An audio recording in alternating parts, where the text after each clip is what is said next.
네, 안녕하세요. 반갑습니다. 오늘도 여호수아 2장 1절부터 14절 말씀으로 하루를 또 힘차게 시작해 보도록 하겠습니다. 기도 함께 하고 시작하겠습니다. 하나님 아버지 감사합니다. 오늘 하루도 또한 열어주심에 감사합니다. 여호수아 2장 이야기를 들어갑니다. 하나님 말씀 듣기 위해 이 자리에 섭니다. 성령님 함께하여 주시옵고 예수 그리스도의 보혈로 제사함 씻어 저의 뜻과 생각을 덮어 하나님 음성 분명하게 들을 수 있음을 믿습니다. 성령이 함께 계시고 하나님 음성 분명하게 들려주실 줄 믿으며 이 모든 말씀 우리 구주 예수님의 이름으로 기도드렸습니다. 아멘. 자, 오늘은 여호수아 2장 1절 이야기 진행하도록 하겠습니다. 먼저 함께 읽어보도록 하겠습니다. 눈의 아들 여호수아가 시딤에서 두 사람을 정탐꾼으로 보내어 이르되 가서 그 땅과 여리고를 엿보라 하매 그들이 가서 라합이라 하는 기생의 집에 들어가 거기에서 유숙하더니 어떤 사람이 여리고 왕에게 말하여 이르되 보소서 이 밤에 이스라엘 자손 중에 몇 사람이 이 땅을 정탐하러 이리로 들어왔나이다. 여리고 왕이 라합에게 사람을 보내어 이르되 내게로 와서 내 집에 들어간 그 사람들을 끌어내라. 그들은 이 온 땅을 정탐하러 왔느니라.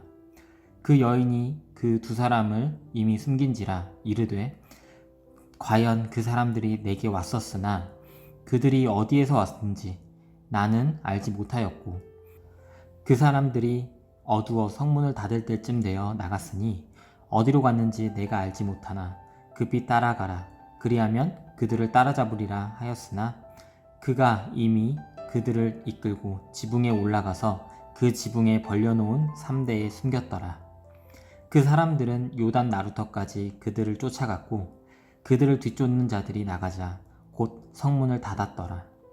또 그들이 눕기 전에 라합이 지붕에 올라가서 그들에게 이르러 말하되 여호와께서 이 땅을 너희에게 주신 줄을 내가 아노라. 우리가 너희를 심히 두려워하고 이 땅 주민들이 다 너희 앞에 간담이 녹나니 이는 너희가 애굽에서 나올 때에 여호와께서 너희 앞에 홍해물을 마르게 하신 일과 너희가 요단 저쪽에 있는 아모리 사람의 두 왕 시혼과 옥에게 행한 일 곧 그들을 전멸시킨 일을 우리가 들었음이니라. 우리가 듣자 곧 마음이 녹았고 너희로 말미암아 사람이 정신을 잃었나니 너희의 하나님 여호와는 위로는 하늘에서도 아래로는 땅에서도 하나님이시라. 그러므로 이제 청하노니 내가 너희를 선대하였은즉 너희도 내 아버지의 집을 선대하도록 여호와께로 내게 맹세하고 내게 징표를 내라. 그리고 나의 부모와 나의 남녀 형제와 그들에게 속한 모든 사람을 살려주어 우리 목숨을 죽음에서 건져내라. 그 사람들이 그에게 이르되 내가 우리의 이 일을 누설하지 아니하면 우리의 목숨으로 너희를 대신할 것이요 여호와께서 우리에게 이 땅을 주실 때에는 인자하고 진실하게 너를 대우하리라. 아멘. 네, 오늘의 말씀 안에 있는 주제를 찾아보자면 저는 이 구절에 있는 라합의 이야기 여호와께서 이 땅을 너희에게 주신 줄을 내가 아노라 라는 표현을 제목으로 삼고자 합니다. 여호와께서 이 땅을 너희에게 주신 줄을 내가 아노라 라는 주제로 오늘 말씀에 대한 이야기를 해보겠습니다.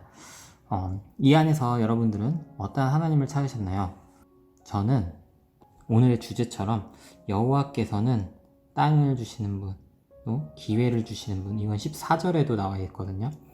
여호와께서 우리에게 땅을 주실 때에는, 그리고 두 번째로 여호와께서 홍해물을 마르게 하셨고, 그리고 아모리 사람의 두 왕 전멸시키시고, 그리고 위로는 하늘에서도 아래로는 땅에서도 하나님이신 분을 찾았습니다. 저는 첫 번째로 땅을, 우리에게는 지금은 땅이 아니고 저는 기회로 많이 봤었죠. 그래서 기회를 주시는 분, 그리고 두 번째로 그 기회를 위해 홍해물을 마르게 하시고, 그리고 아모리 사람의 두 왕을 전멸시키셨다. 이 얘기는 지금의 또 시점으로 얘기를 하자면 기회뿐만이 아니라 우리가 하나님의 사명을 행하는 데에 지속적으로 지원해 주시는 분, 그리고 마지막으로 하늘, 그리고 땅, 어디서든 하나님이신 분, 하나이신 분을 이 글에서 찾았습니다. 그런데 신기한 점은 이 모든 하나님에 대한 표현이 라합에서 이야기 나왔다는 거예요. 물론 14절에서는 이제 이스라엘 정탐꾼의 입에서 나왔지만 9절, 10절, 11절 모두 라합의 입에서 고백된 하나님에 대한 표현이죠. 라합은 이방인이고 여성이고, 그래서 이 시기에 하나님에 대해서 정확하게 알지 못하는 한 이방인 여성일 뿐인데 이렇게 여호와에 대해서 정확하게 이야기하고, 그리고 여호와에 대해서 굉장히 경외하는 마음을 가지고 있습니다. 그 부분에 있어서 주목을 해야 될 것 같고요. 추후에는 이스라엘 사람들이 더 여호수아를 더 나가면서 이야기하겠지만 여호와 하나님을 믿지 못할 때가 있어요. 물론 모세 때도 마찬가지였지만 전쟁을 하다가 계속해서 승리를 하지만 여호와께서 이번 전쟁에서도 또 승리하게 해주실까? 무서워서 아니야, 이번에는 하나님께서 함께 하신다고 하셨지만 믿지 못하겠어요. 전쟁을 이번에는 하지 맙시다, 피합시다 라고 하는 경우도 있거든요. 이렇게 이방인도 정말 경외하고 하나님을 따르는데 이스라엘 사람들은 하나님의 자녀이면서도 하나님을 신뢰하지 못하는 모습을 추후에 보실 수 있게 됩니다. 자, 그리고 나에게, 저에게, 우리에게 주시는 교훈은요, 방금 이야기한 것처럼 하나님의 자녀가 아니더라도 이 당시에, 물론 지금은 이스라엘 사람이 아닌 모두가 하나님의 자녀가 될 수 있지요. 하나님을 분명히 알 수 있는 기회를 주시는 분. 그래서 저도 많이 궁금해했었던 점이 이 시기에 이스라엘 사람이 아니라면 모두가 지옥을 가는 건가? 하나님을 믿지 못하니까, 하나님이 누군지도 모르는데 라는 생각을 했었거든요. 그런데 목사님을 통해 질문을 드렸었고 답변 받은 바는 이랬습니다. 우리 모든 살아가는 데 있어서 자연 환경, 또 우리가 살아가는 그 어떤 환경 안에서 하나님은 분명히 계시고, 그리고 우리에게 계속해서 말씀을 주시고 계신다. 그래서 하나님을 모르는 분들이라도, 하나님을 정말 문화적으로 몰랐던 사람이라도 마음속에 있는 양심과 내 환경 안에 있는 자연 속에서 하나님을 분명하게 알게 되는 때가 있고, 그리고 그 알게 될 때 내가 하나님을 더욱더 깊이 알고자 노력을 하느냐, 또는 그거를 또 다른 신으로, 우상화로 섬기느냐, 잘못된 길을 가느냐, 그렇게 또 나눠진다고 합니다. 그래서 이 부분에 있어서도 또 한번 생각을 하게 되었고요. 그리고 믿음의 깊이는 하나님을 믿는 기간과 무조건 비례하지는 않는다라는 것도 생각하게 되었습니다.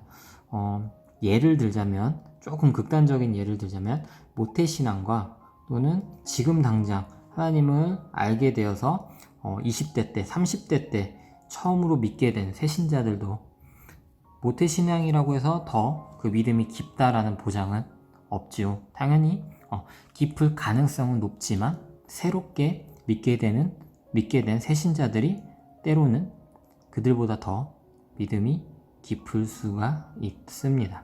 그런 부분에 있어서 라합이 지금 그런 모습을 보여주는 것 같아서 저 또한 반성하게 되고, 그리고 저 또한 많은 생각을 하게 되는 오늘의 말씀이었습니다. 그리고 항상 이번 말씀도 많이 설교에서 목사님 설교를 통해서도 많이 들을 수 있는 내용이라고 생각이 드는데요. 라합이 사실은 국가에 대해서, 자기가 살고 있는 국가에 대해서 거짓말을 한 거잖아요. 다른 나라 사람을 살려주고 그리고 그들이 우리나라를 정복하는 데 도움을 준 거라고 생각을 할 수도 있단 말이죠. 그리고 라합은요 또한 기생이거든요. 그래서 어떻게 보면 한편으로는 나라를 팔은 기생이라고도 여길 수도 있는데 이 성경 안에서는 우리는 다르게 받아들여야겠죠. 왜냐면 여호수아에서 맨 처음에 우리가 전체적으로 한번 살펴봤을 때 물론 전쟁도 굉장히 많이 하고 다른 나라 가나안이라는 땅을 정복하는 그 과정을 다뤘기 때문에 이게 어떻게 성경 내용이지 라고 좀 잔인할 수 있는 거 아닌가, 이거 나쁜 내용 아닌가 라고 생각할 수 있지만 이것은 하나님의 은혜거든요. 하나님의 은혜로 하나님을 기쁘게 하기 위해, 하나님을 더욱더 세상에 널리 알리기 위해 가나안 땅 정복을 하나님께서 허락하셨고 지시하셨고 명령하셨고, 그리고 이스라엘 사람들은 그에 순종하는 거고요. 그리고 그 순종 안에 이스라엘 사람뿐만이 아니라 라합이라는 이방인도 있었다는 거죠. 그래서 하나님 행하심에 순종하자. 분명히 이 안에 이유가 있었을 거라고 생각해요. 하나님이 가나안 땅 정복을 지시하신 이유, 그 많은 상하좌우 동서남북에 정말 많은 길이 있었을 텐데 그 중에 가나안을 명령 주셨고, 그리고 그곳을 향해 나아가고 있는 이스라엘을 돕고 있는 라합입니다. 하나님께 순종하는 라합입니다. 그 부분에 있어서도 또 깊이 생각을 해봐야 할 부분인 것 같습니다. 그리고요, 이를 통해서 저는 어떤 삶에 적용을 할 거냐면요, 저 또한 물론 오랜 기간 동안 하나님을 알았지만 교회를 정착해서 다니게 된 거는 그렇게 길지 않거든요.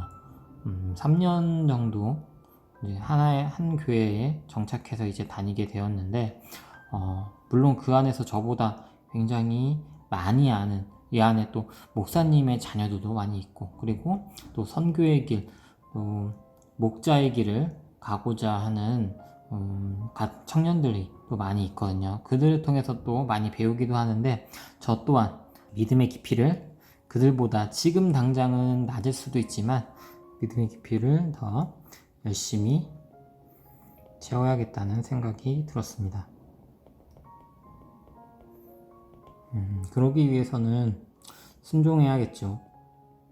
그러기 위해서는 하나님 말씀을 정확하게 인지해야겠죠.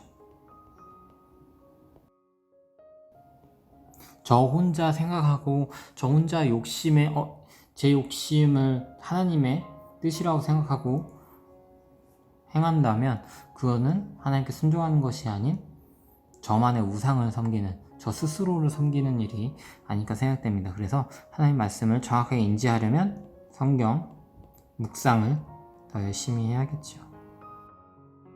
지금 여러분도 많이 느끼시겠지만 이제 3번째 촬영이라서 물론 긴장도 되지만 아직 굉장히 많이 부족한 묵상입니다. 그래서 여러분들과 더욱더 발전하기 위해서 이렇게 영상을 진행하는 건데 묵상을 좀 더 열심히 해서 많은 분들이 함께 하는 데에 부담이 없고 또 재밌고 그리고 같이 하고 싶은 묵상이 되면 더 좋겠다라는 생각이 듭니다. 그러려면은 또한 지금 채널 열심히 진행하도록 하겠습니다.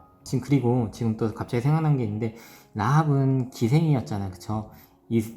이방이면서 플러스 기생이었어요. 신분과 국경과 성별을 차별하지 않으시는 하나님을 확인하실 수 있습니다. 그래서 신분, 국경, 성별 모든 것을 초월하셔서 함께 계시는 하나님을 저는 이 안에서 찾았습니다. 여러분들은 어떤 하나님을 찾으셨고 그 안에서 어떠한 교훈을 얻으셨나요? 그리고 오늘 여호수아 2장 1절부터 14절까지의 말씀에서 어떠한 내 삶에 적용을 하실 예정이신가요? 함께 이 부분에 있어서 나눠주셨으면 좋겠습니다. 댓글 또는 이메일로 언제든지 적용하신 부분, 그리고 함께 기도했으면 하는 기도 제목 함께 나눠주시면 또한 저 또한 여러분들을 위해 항상 기도하며 채널 운영하도록 하겠습니다. 그러면은 기도하고 함께 마무리하겠습니다. 하나님 아버지 감사합니다. 오늘 여호수아 2장 1절부터 14절까지 말씀 안에서 라합이라는 이방인 기생을 통해 하나님이 어떤 분이신지, 그리고 하나님께서 어떠한 우리의 순종을 원하시는지에 대해서 이야기를 나누었습니다. 오늘 하루 또한 하나님의 말씀 따라 이 안에서 우리가 느낀 바, 그리고 우리가 더욱더 적용하고자 하는 바, 하나님 뜻에 따라 적용할 수 있는 하루 될 수 있도록 하나님 인도하여 주시옵소서. 감사드리며 이 모든 말씀 우리 구주 예수님의 이름으로 기도드렸습니다. 아멘.